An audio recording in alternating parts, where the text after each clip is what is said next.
Good morning, YouTube. I gotta start this video off sad. Ryan the pit bull in my last video at the shop, he's passed away.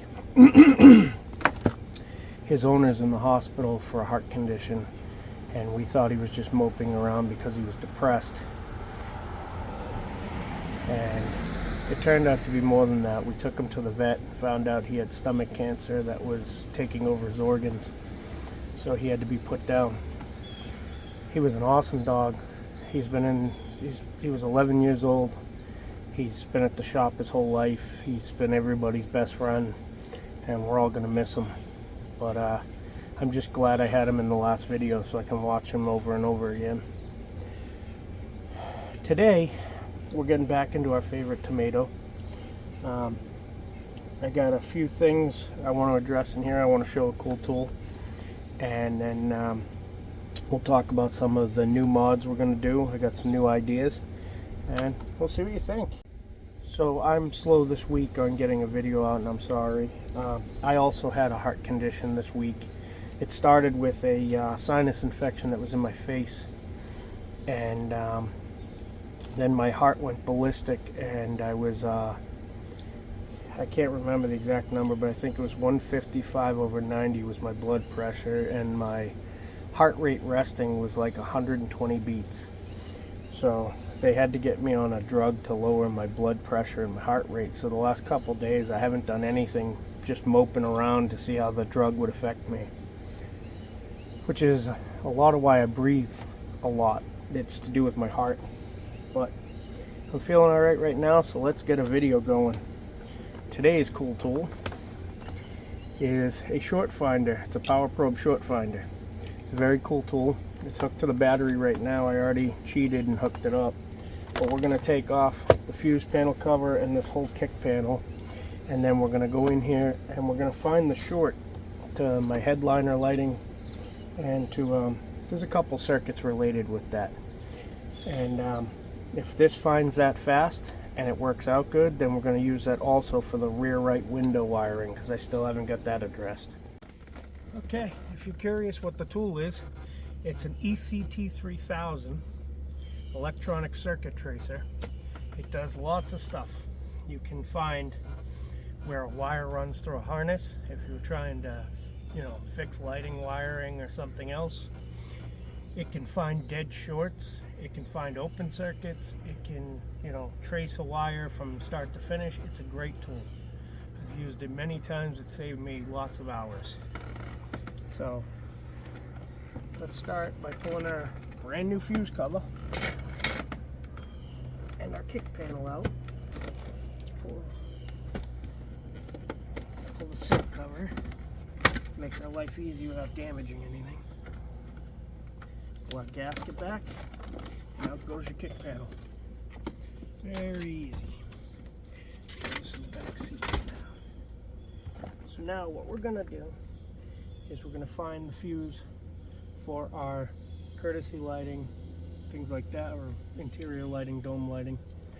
And we're going to unhook the wire, and we're going to hook this directly to it, and I'm going to show you all of that. So let me just get set up, figure out which wire I want to unhook, and I'll bring you right back.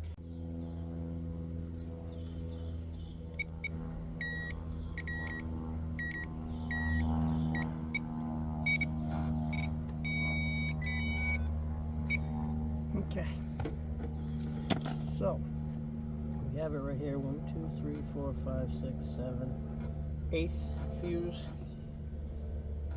is where I have a short, which I'm sure if we looked on a diagram, that's our courtesy lighting or interior lighting. So now I'm going to go back in here. Let me get a piece of cardboard because the ground's wet. Cool. Now we got two wires here, the power coming in and the power going out. I'm going to take off this one because I think the front one is the power going in. No, it's the out. That's the one. Now we take the plug that's included, you gives you two of these. One comes with an alligator clip, one of these comes unterminated. I just put a flat blade connector on it so you can see my beautiful face here. I put a flat blade connector on this one just so I could plug it right into that wire. I'm going to show you on this in a second.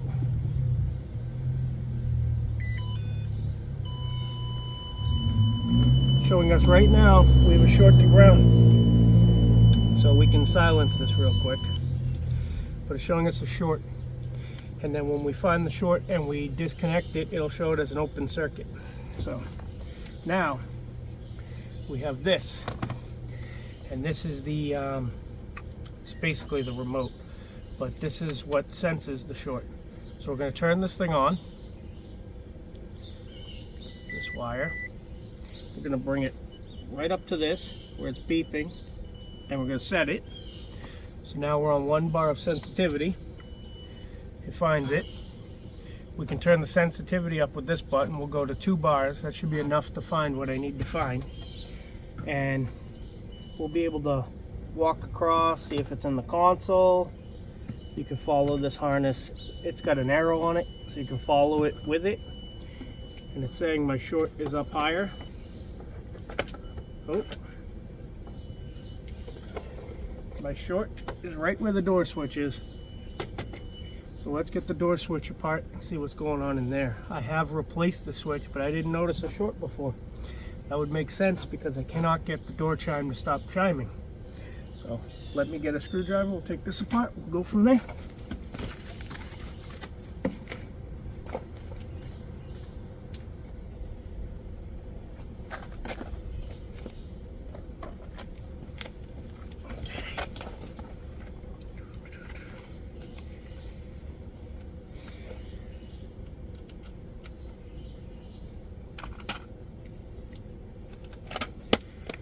Car doesn't have a lot of its factory hardware.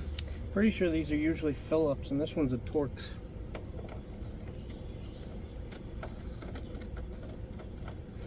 But like I keep going through, these cars are over 30 years old now, so bound to have some stuff that's not original.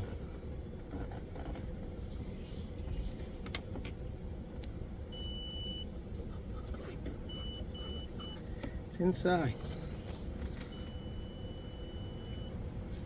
Now if I take this off, I don't think that changes anything.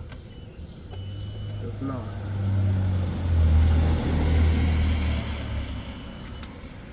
It's right inside there, so I think what we got to do is pull the kick panel off the dashboard. See what we got going on.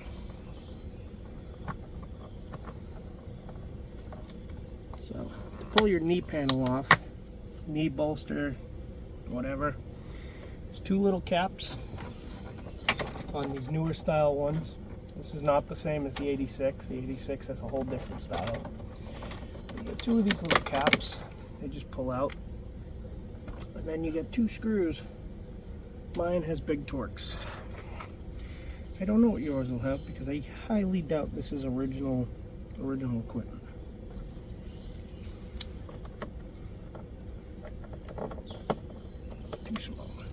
Good thing I brought both sets. Holy Jesus, my brain doesn't work lately.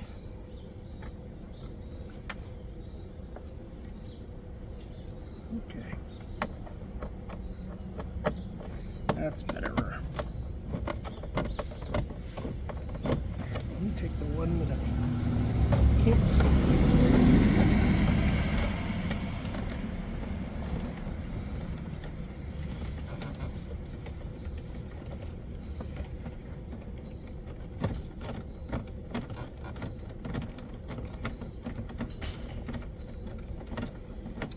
And there's probably some curiosity out there right now watching this video about the flip cover switch.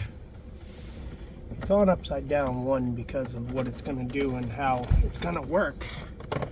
But that switch is going to be for the 2-step. I haven't wired it yet, we're going to. Also, I got to mount and wire that radio. It fits kind of perfect right there.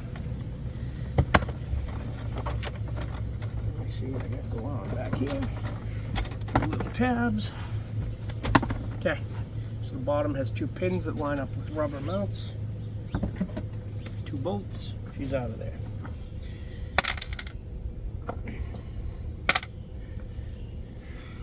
Now, as I was saying, if you were to use the 2-step and you were in first gear taking off, you're launching, you're revving on the 2-step, your boosters come up, you're dumping the clutch. As you dump the clutch, you can thumb that.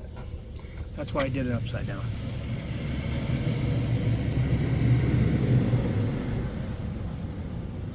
Everybody's coming and going when I make videos.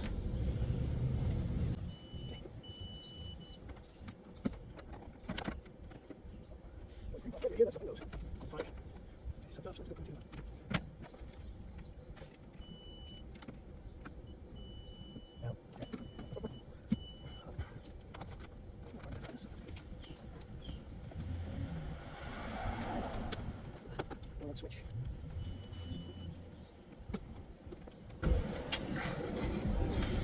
So see, now that I've been playing around with some wires, it's no longer up here, it's down there. So I've moved the wire wherever it's shorted. Since it's going towards my column. Yep. And this harness going over the column. Okay. Next fun thing I get to remove, I'll bring you back in a minute because I'm going to take that cool gauge cluster out of the car so we can get to the wires behind the dash. So bear with me a minute. For you it'll be magic. Ready? I'm about to disappear. I'll bring you in and let you see what I'm looking at. Most of this is just the factory plugs. They're just not being used anymore for the gauge cluster and stuff. So let's see what I can find.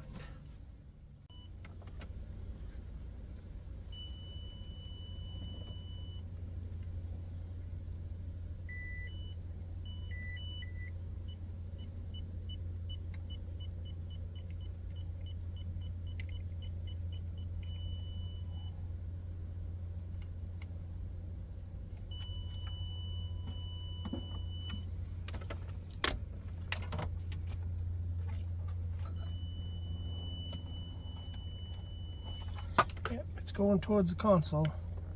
Let me check under the passenger side, just make sure it's not part of any of that original cut stuff before I take that console apart, because that is a beast.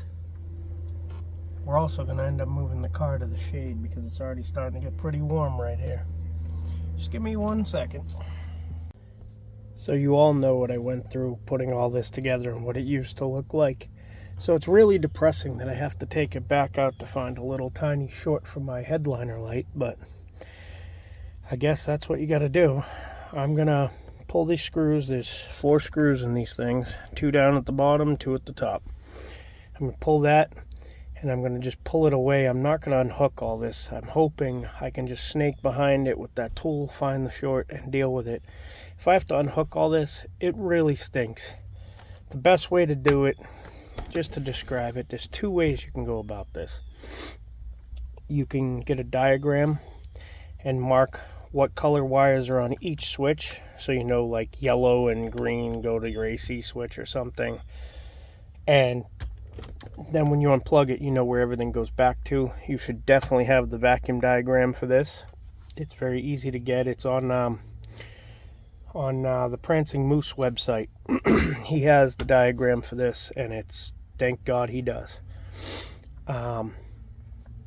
But yeah, that's the best way to do this in case you get screwed up. The other way you can do this is take it out switch by switch and plug them back in and leave the switches hanging in there and just get the console out of the way. So I'm just going to try to pull this out enough to work. We'll see what happens. Sometimes I'm super smart and I forget things. And I forgot I was smart enough to mark all of these when I put it back together with labels, which is an even better way to do it. That way you can take it apart as much as you want and you'll know where everything goes. So, yay me. So now I'm going to take off this plate, which is 4 screws, and we're going to see what else we find. So as usual, stuff like this snowballs very fast. Gauges are out, center gauges are out, center console's apart. We're really in it now. So let me set this up again. Okay. Go up in here.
Blue and yellow right there, I can see.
So here's a good one for you.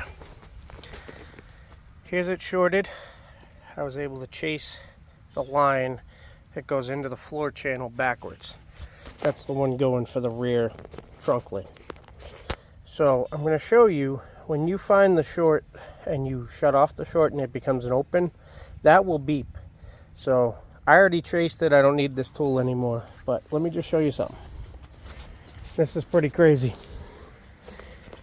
Here's my roof light. You hear that noise? Now we have an open circuit. Our short is in this rear trunk light. Right up in here. There, now it's shorted. Now it's not shorted. Now it's shorted. That's our problem, right there.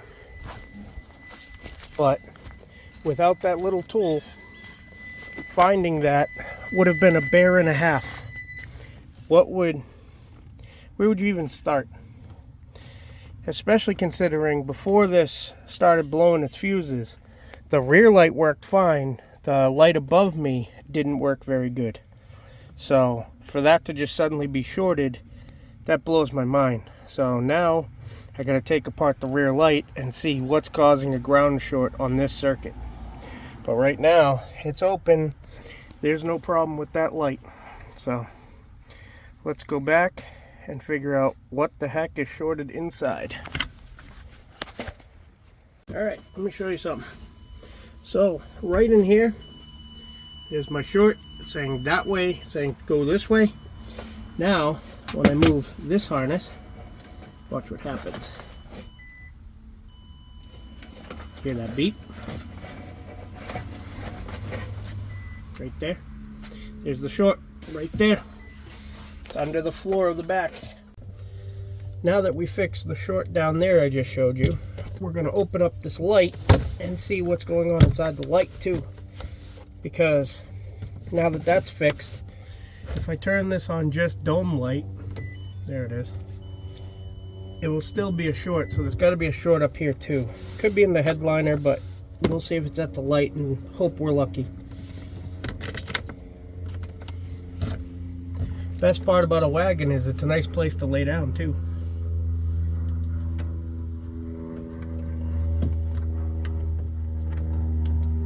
I hate playing with 30-year-old plastic. It's always brittle and you don't want to break it because buying this lens is probably 30 bucks. Oh yeah, stuff fell out everywhere. What do we got? Oh, that's weird.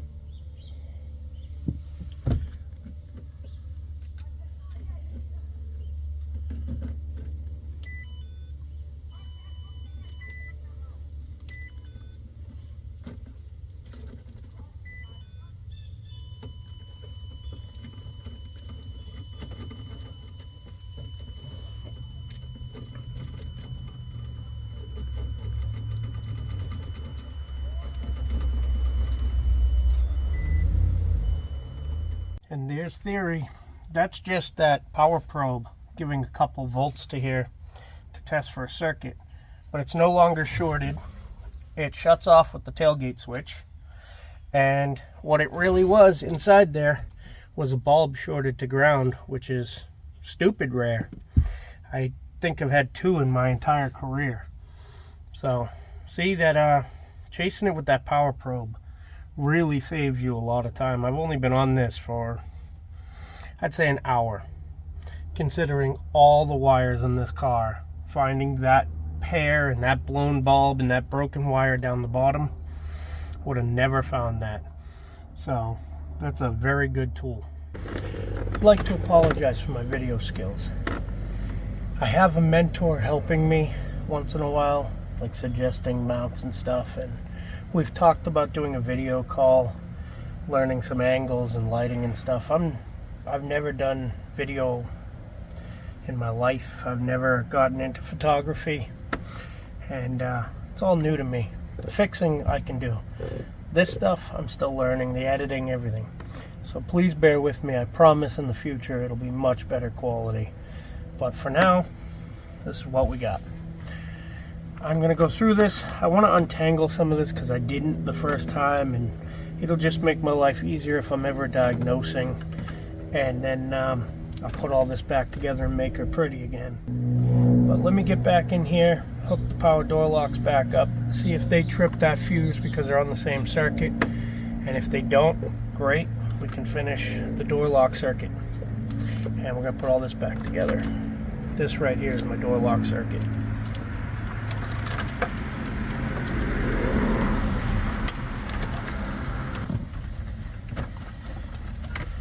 Part of the reason this is very tight like this is the butyl. There's literally sticky butyl on everything. And it makes it really complicated when you're trying to slide the sheath through past a piece of metal and a piece of plastic. It just wants to grab everything.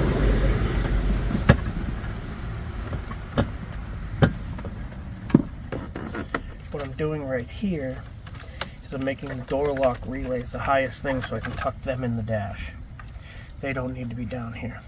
This is the plug that connects the driver's side to the passenger side for the door locks.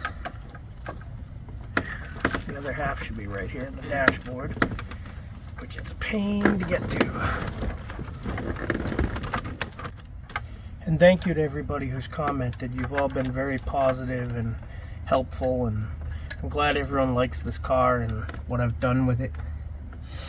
It's a great little car, and it deserves to be a very nice little car. So here's the door lock relays. Now we can tuck them out of the way in the dashboard. Here's the ground for that relay. Instantly blows the fuse. So we have a short in the door lock. The door locks too. Who would have thought that would happen?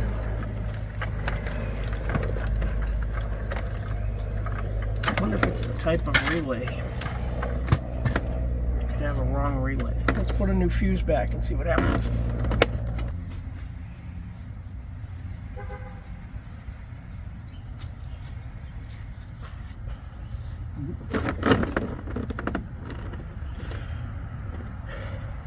It's pretty bad when the Amazon guy honks and waves at you because he knows you're too much.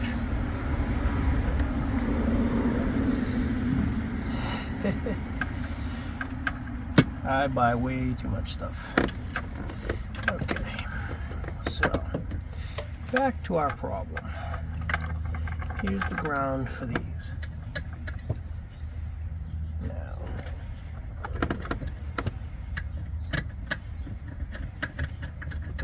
just put a bolt back.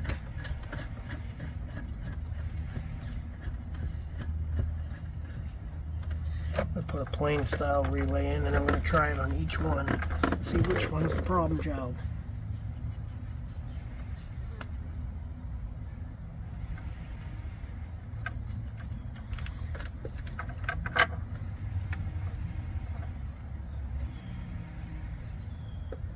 Maybe it was a relay.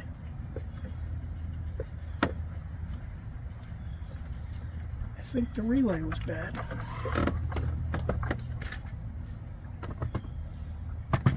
Alright, I gotta turn you guys off for a little bit. I need the phone. We're gonna find out what relay number belongs in here, see if we had the wrong ones or if they're just bad. I can test these, and I'll be right back.